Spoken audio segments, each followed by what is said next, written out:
John says I told him to take her to the clinic, and he wouldn't do it. Of course, that girl is Monica. That baby turns out to be Tate.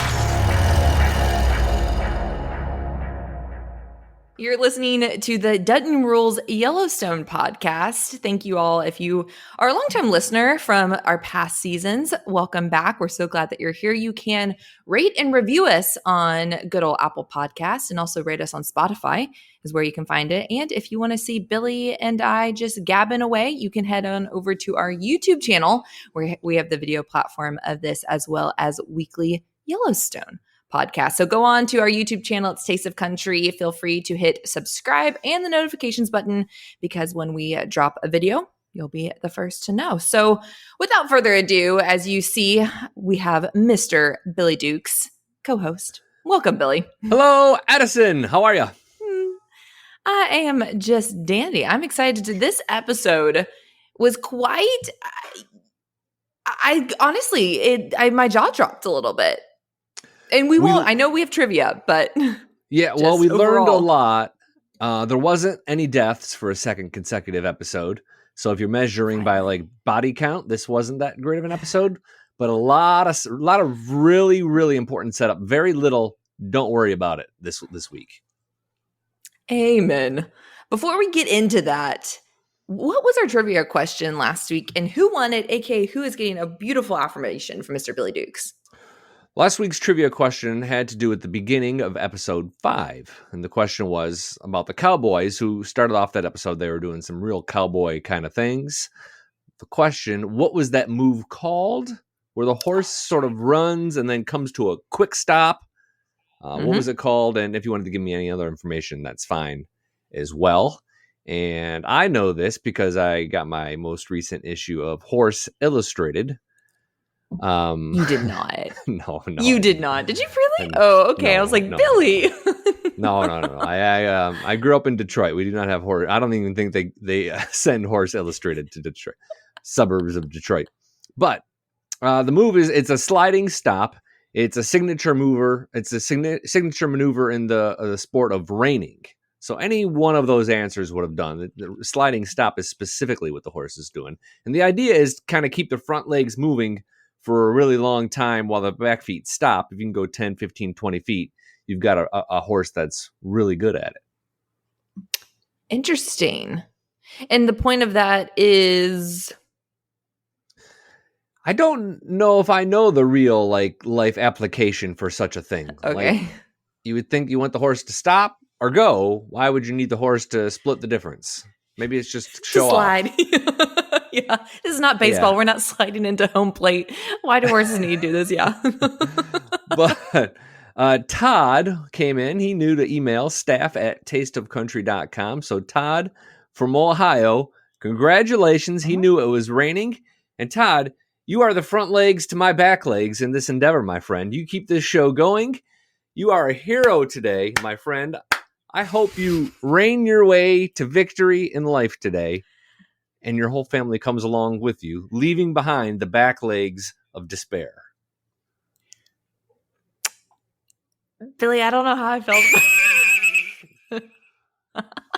I don't know how I liked you telling Todd you are the back legs to his front legs. It was a metaphor. Okay. Yeah. You know what blew my mind? Congratulations, Todd. Thank you so much for emailing staff@tasteofcountry.com.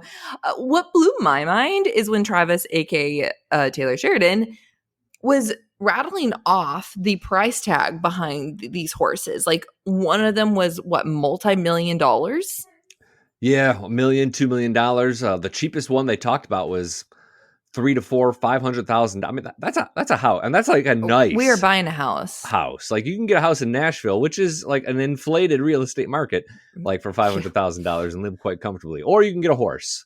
You choose. Or you can get a horse. Yeah. What's the better investment? I don't know. Maybe the horse is the better investment in this economy. Well, let's dive into. Well, I can tell you right now, I'm not looking to buy a horse. I'm looking to buy a house. If I'm having to choose the two, I can't sleep on a horse. Mm-hmm. Let's go into, so episode 6 is what we're recapping today. We need this week's trivia question. Oh my gosh, I'm so sorry. Okay, yeah. Sorry. Back it up. I'm sure listeners are like, excuse me. What is this week's trivia question? Real simple one this week. John Dutton has an official government position. What is it? In season 1, what is it? What is his job for the government? Good. Yeah, it's Staff not. at Taste of. It should be easy, but it's not totally clearly defined. You kind of have to look for it a little bit, but longtime listeners will know. Honestly, I don't think I know. Kayce's I would know. Interesting. Well, staff at tasteofcountry.com is where you can send the answer. Also, you can send it in the comment section of this video on YouTube. Right, Billy? Perfect. Make sure before I send people there. But okay, episode 6, it was titled The Remembering. And do you want to give an overall recap? I know this is kind of how we do things. I've given an overall recap, then we kind of backstep a little bit of kind of our thoughts. Yeah. So like I mentioned, this was an episode that didn't necessarily have a ton of action. It just a lot of sort of tense scenes, a little bit of drama. I guess it ended with some pretty serious action. But we start off with a pretty good Kayce and Rip scene where we learn that Kayce and Rip have a long simmering feud. And Rip does not like Kayce one bit. Kayce kind of goes trotting off on his own, comes upon a bear. Rip helps get away from the bear. And then they get into a fight. They quarrel because Rip sees Kayce as someone who's just always bringing trouble to the family and can't stay out of trouble's way.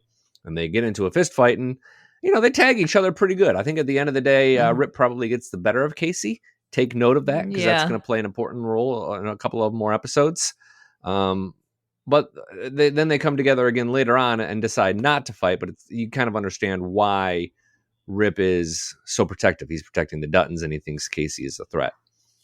From there, we go to a scene that I think maybe we should park down on because this was probably the heart of the episode. The most memorable scene. It was the first conversation John and Monica have. And throughout the series, they're going to have a series of really kind of important heart-to-hearts that kind of become their own separate relationship. It's cool how John and Kayce's wife kind of form this relationship on their own.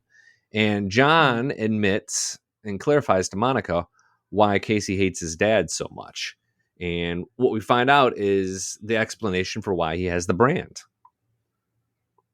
Yeah. And this is when my brain went...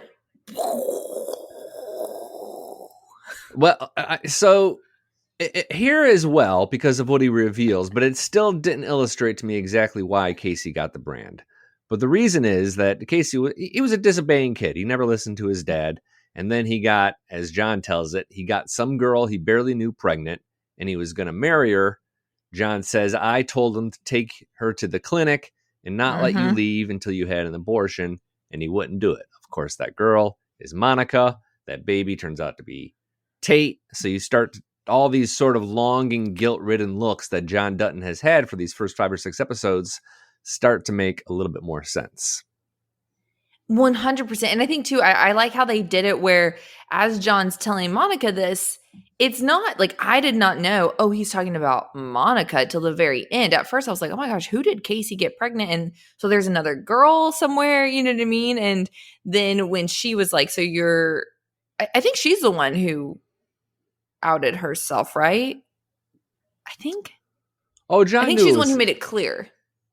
Oh, maybe. No. I'm saying in that scene, like that's how I figured out, like, Monica, like it was Monica. Anyways, it just like blew my mind. I had no clue because, like I said, I've been watching this show starting at season 4, so I've been watching this blissfully unaware of anyone's kind of like the backstory to that degree, and so. Now, knowing them and now kind of reversing and hearing that story, I was like, what?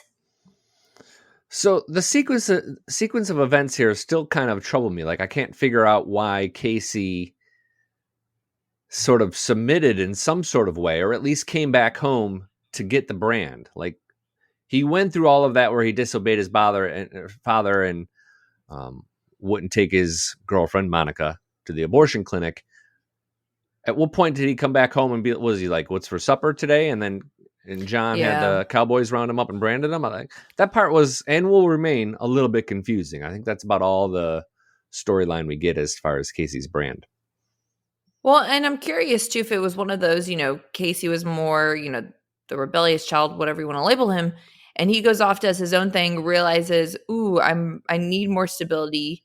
I need a little help here, raising a son, I just need something more stable. And so John's like, well, the only way that you can come back home is if you're going to be essentially loyal to us.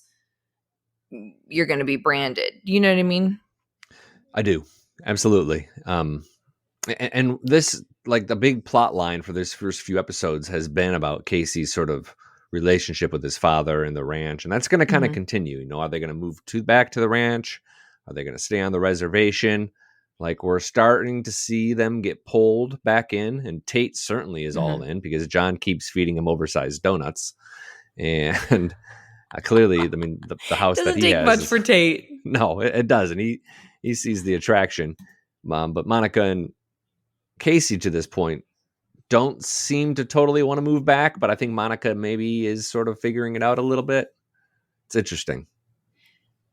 What do you think was the kind of, when Monica, pretty much asks, who branded him, and John says, I did. Mm-hmm. I feel like there was a significance in him saying that. I just don't necessarily know the why. Like, why was it significant that John did not have, like, Rip brand him, or, someone else? You're a dad.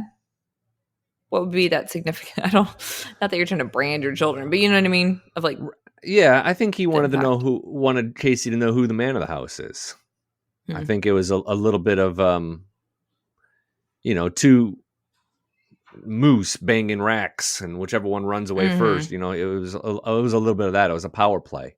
He wasn't just going to have his ranch hands do it. He was going to do it himself and literally put his brand on it. And John seems to have some level of guilt to that, but that doesn't mean he's not going to be capable of similar actions moving forward, I don't think. And this whole conversation got brought up because, oh my gosh, not Wade, Walker is now on the ranch. He's a ranch hand. He gets branded. Monica somehow wanders in to the field, sees all this go down of Rip branding Walker. And so that's how, she then inquires with John, why do you guys brand? And then that's where, this whole development of story about Kayce, Monica, John, that whole situation. Like, that's how this conversation got started. You want to fast forward a little bit in the episode to kind of finish out Monica's plot line for the show, because pretty significant developments with her, and she's taking Tate to school, and she gets out and there's a fight at the school. Why don't you describe what happened there? Because that was a pretty chilling scene, I thought. She, was trying to do what was best, come in as a disciplinarian, stop the fight. Well, she gets in the middle of it, essentially, and a swing gone wrong. Essentially, it wasn't meant for her, but by default of her putting herself in that situation, she gets knocked out. And I mean, like, knocked out cold. She's on the ground, Tate's screaming, mom, mom. And you're kind of left of like, and she's bleeding, if I remember. Anyways, and yeah, if I remember correctly, but and then you flash forward and they're in the hospital. Kayce's there. Her grandfather, right, is also there. Felix. Yep. Grandpa Felix. Felix. Yeah. Felix is there. And I think what was chilling for me is the doctor said, once they got her stable, they said, because Kayce was like, I want to see my wife. And they're like, we really don't suggest that, but we're also not going to stop you. And it was a scene, she's super swollen, all black and blue. And it was a scene that he was like, man, I wish I hadn't had seen it. That was a pretty ugly little fight scene. You know what? I also just realized I might have actually given, I realized I think the episode ends with her on the ground. I don't think we're in the hospital quite yet. Yeah, you got a little ahead of yourselves because you've watched ahead. I know. I'm so sorry, guys. So Kayce does see her at like the school nurse, and they wrap her up, and then he takes her home. And then the episode ends. She's having she faints, and the episode ends dramatically. Like they put her in the back of the truck, and they're rushing her to the hospital. And it's this whole: is Monica going to make it? I mean, spoiler alert: she's been around for 5 seasons, so she pulls through. Maybe I didn't spoil too much. Yeah. I'm going to give you a little bit of a heads up here, and I don't know if you've gotten this far ahead, but the path that she's on right now is going to lead to an introduction of a new character played by the man who plays Sam in 1883. Remember, Sam is Elsa's husband in 1883. Yeah, he's part of Bay. Yellowstone. Yeah. Okay. So I haven't gone that far, so... We start to see, and I think this is maybe the origin points. Some people get really upset with Monica, and they think Monica is Debbie Downer for Kayce, and she's holding him back. And I've just never really understood why that is. Like, she does seem to get herself in a lot of sort of ridiculous or really unfortunate kind of moments or injuries, and they sort of stack up to the point where it's almost distracting from the plot line.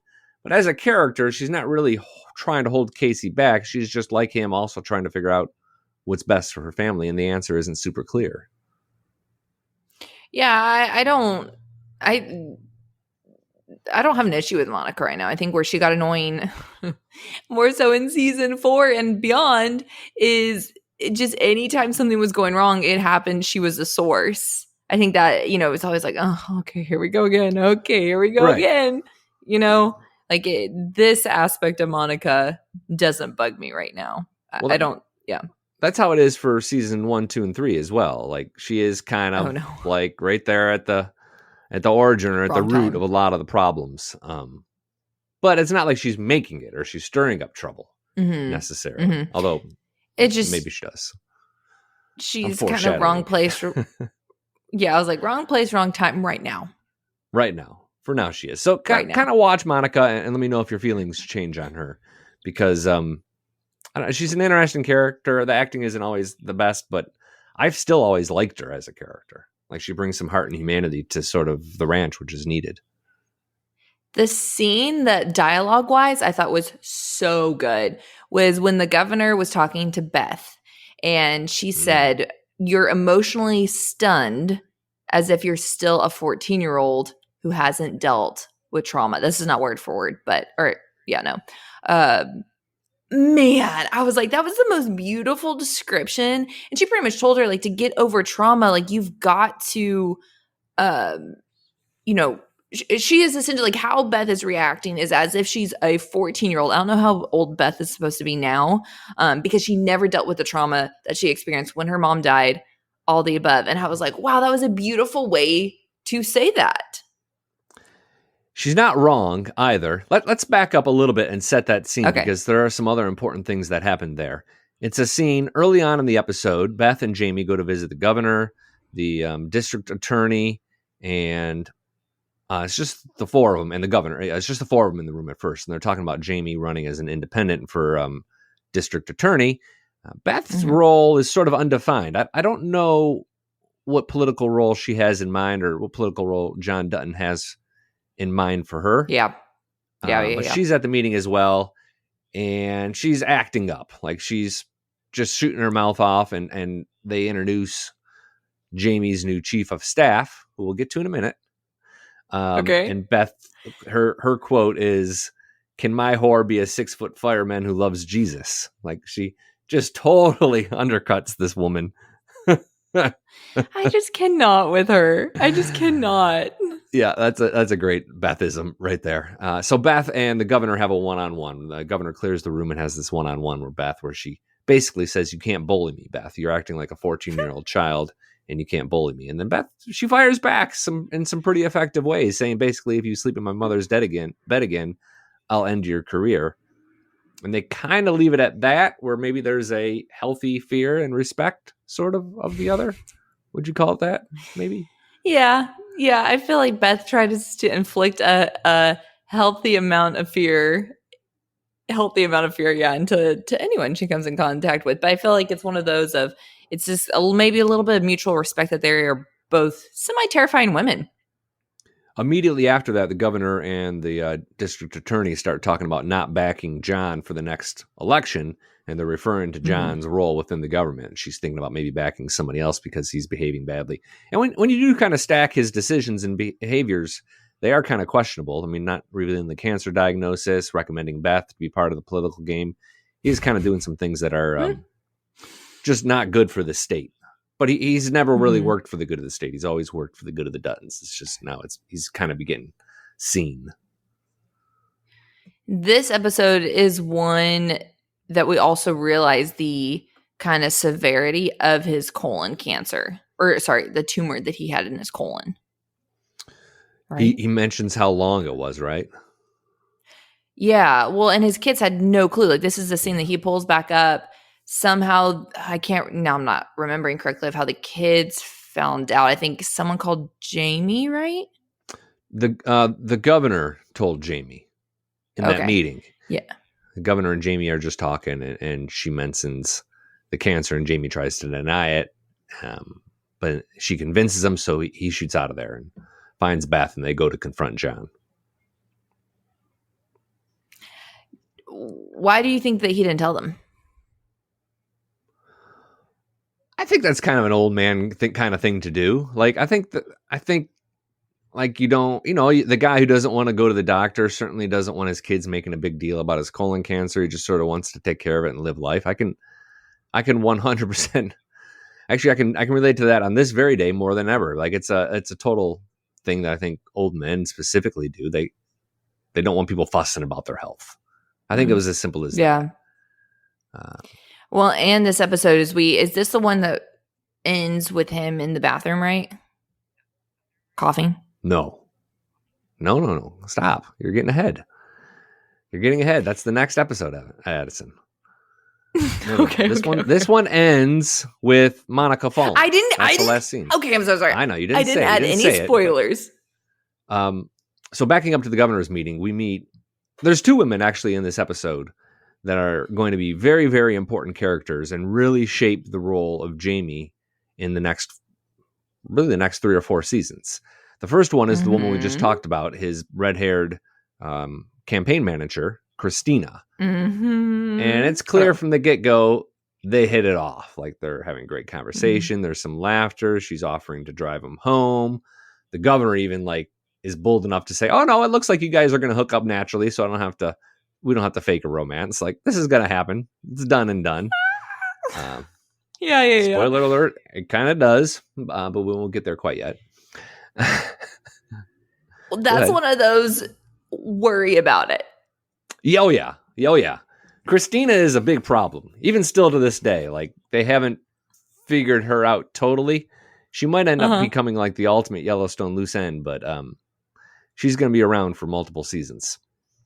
The other woman we meet is the reporter named Sarah. Yes.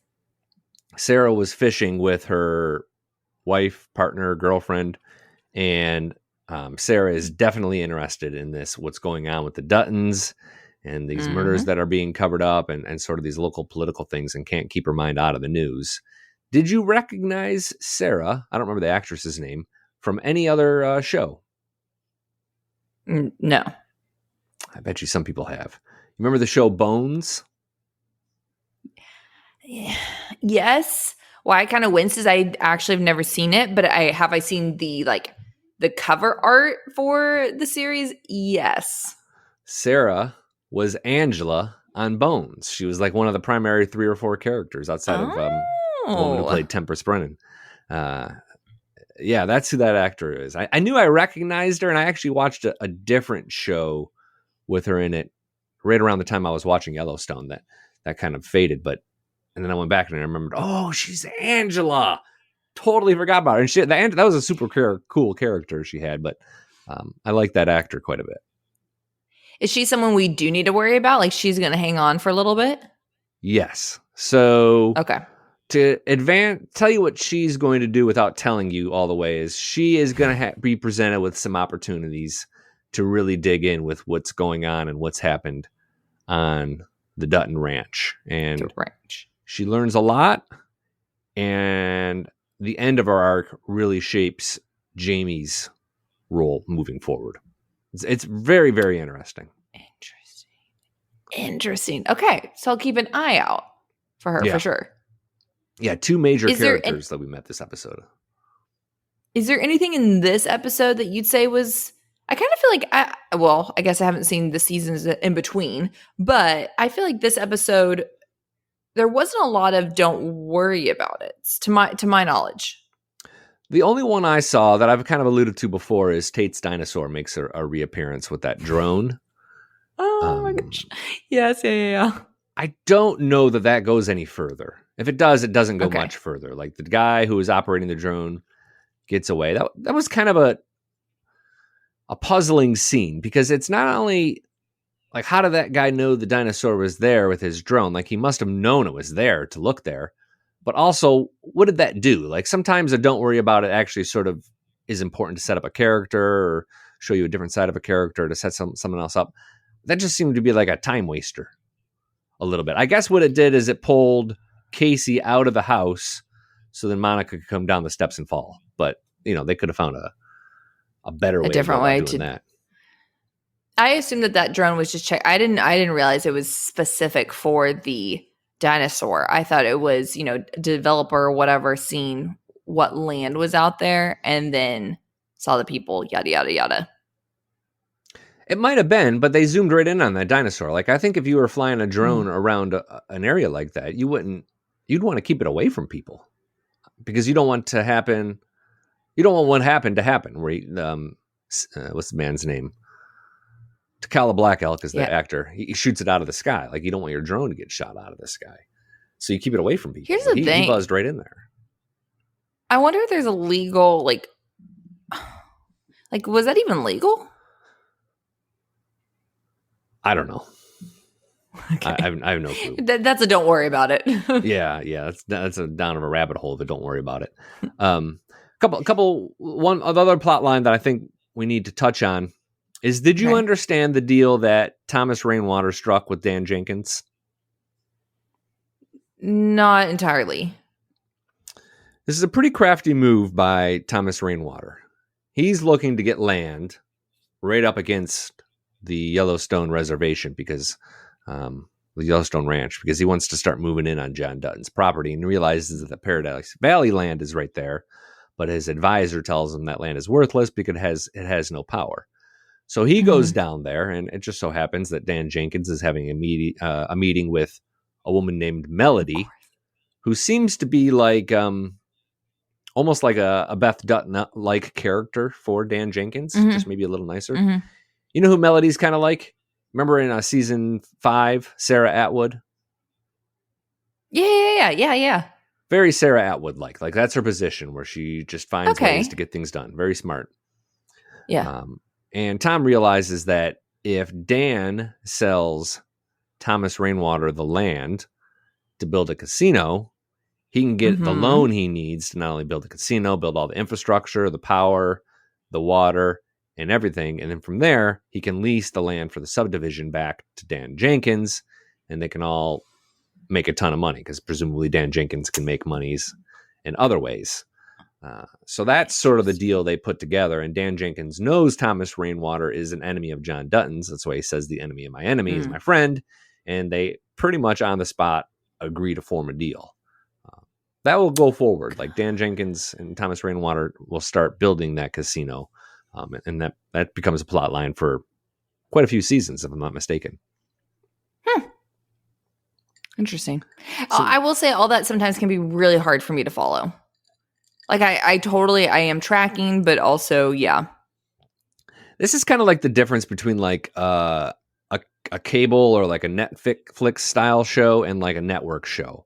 Like a Netflix style show will just sort of, it'll be like we just saw. Like they'll say that information and it's up to you to either figure it out or rewind and rewatch it. Whereas a network show might like put some sort of like snappy graphic or dumb down the language so that someone who's watching kind of casually can totally understand what's going on. Yeah. Well, I mean, I think I didn't totally get it the first time either. And there's a lot of stuff like that on Yellowstone. You're like, huh? What are they talking about? You're speaking too fast there, cowboy. Yeah. Can you have a little blurb? The little breakdown, please. Thank you. I'm a big fan of the Dan Jenkins character. Because I think he's an interesting kind of villain. But has your opinion changed on Dan Jenkins, by the way, at all? It's only been another episode since I okay. No, right. I still don't like him. He's still squirmy. Fair enough. Squirrely is what I said. Squirrely. Yeah. Squirrely. Hey, that guy that John Dutton goes fishing with at the end, He's the same guy that he met up with at the rodeo that he told him have his son change. Doesn't that guy look like George Strait? To be honest, no. Well, no, who I think he looks like, which you've never seen. So my brother's father-in-law, it is truly spitting image of him. I literally was like, oh my gosh, is that him? So no, I don't see George Strait. I see my brother's father-in-law. Oh my Maybe gosh. it is. I don't know. First time I watched it, I'm like, George Strait's part of this show and no one talks about this? Like, to me, it looked just like him. A little bit older maybe than like how we see George Strait, but I think you're just like, AK, you're stereotyping George Strait as like the classic, like, cowboy, lives in a small town, wears a button up and a hat and has a lot of money. That's pretty much what George Strait is, isn't it? I mean, how is that different from who George Strait actually is? No, that's what I'm saying. I was like, you just saw a man who like essentially represents that. I do not think they look alike. Oh, you know what? We'll take this one. We'll take this one to the listeners and viewers. Staff at tasteofcountry.com. Do you think that man looks like George Strait and are on the same wavelength as Billy, or do you think that he doesn't? I don't think that he does. I think he just wears similar clothes and has this similar not mannerisms, but what George is. Demeanor a little bit. Yeah, George is more like level. I mean, I've never personally met George. This is all just like interviews I've watched, and it seems like, what was the man's name? Carl. It seems like Carl is like that. Yeah. All right. Fair enough. Anything else from the episode that you wanted to wax poetic on, or details you had questions or comments about? No, my biggest one was just the realizing the Kayce and Monica, like how they came to be. The only other thing is I didn't realize because season 4, when I entered, I didn't see the tension between Rip and Kayce. And so I had no clue until this episode 6 of season 1, that there was tension there. I kind of had forgotten about it as well, because they seem to have worked over their differences by some of the late seasons. But it is a fairly important plot point in season 1, and it does get resolved in a pretty interesting kind of way. Like, this is like Yellowstone's writing at its best, season 1 and season 2, when there was a lot of time and thought put into it. Like the scene you referred to between Beth Dutton and the governor, and like the Rip and Kayce scenes. Like, these are really sort of well thought out, well executed plot lines. And it's nice to see those again and treasure them. Do you have anything else before I wrap us up? Well, I wanted to talk about one thing. We don't have a Q&A this week, but I did want to go over just the schedule for Yellowstone on CBS real briefly, because it's been a little bit weird with some weeks having 2-week episodes, some weeks having 1 episode. So on Sunday night, we just finished watching episode 6. October 15th, we'll have episodes 7 and 8. And then episode 9, which is the season 1 finale, is going to air on October 22nd. So we really only have 2 weeks left, right? Y'all, we are flying through this year. Yeah. Now, the question I have is, what's going to happen after that? Are they going to roll into season 2? Because while the writer's strike has resolved itself, the Screen Actor Guild strike still has not. So, and even if it had, CBS still needs programming to get it through the rest of fall. So I gotta think season 2. I think you're going into season 2. I would love to get through all the way through season 2, because that resolves a lot of these plots. Like, it'd be really unsatisfying for someone to just watch season 1. In my opinion, season 2 is the best season anyway, although it's also the bloodiest. Oh, Billy, why'd you tell me that? Okay.